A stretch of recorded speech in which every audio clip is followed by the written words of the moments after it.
Channels లో జరిగే చర్చల్లో తిట్టుకోవడం కొట్టుకోవడం చూస్తాం.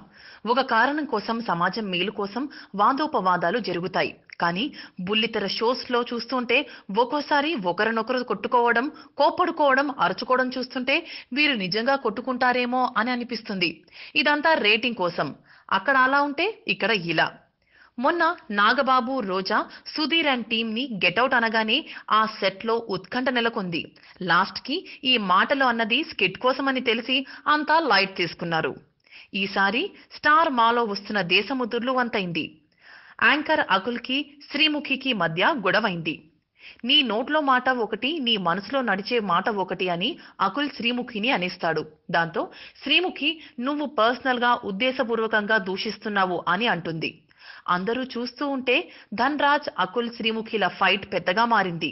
చాలా సీరియస్ అయిపోయింది. నేను నీకు చెప్తుంటే మధ్యలో ఈ వెర్రిపప్ప ఎవరు అని శ్రీముఖి ధన్ రాజ్ తో అనడం జరిగింది. వెర్రిపప్ప అనడంతో అకుల్ శ్రీముఖి మీదకు రావటం, దాంతో శ్రీముఖి అకుల్ ని అతను ఏం తప్పు చేశాడు అని క్వశ్చన్ చేయడం, అన్ని కలిపి ప్రోమోగా చేసి విడుదల చేశారు దేశముదుర్లు టీం. సరే, ఇదంతా పక్కన పెడితే ఈ మధ్య ప్రతి షో వారు హైప్ కోసం చేస్తున్నారని అందరికీ తెలిసిపోయింది. ఇదంతా నిజంగా జరిగిందో లేదా ఎపిసోడ్ లో చూడాల్సిందే. For more updates on anything happening in Tollywood, please like, share and subscribe to Tollywood.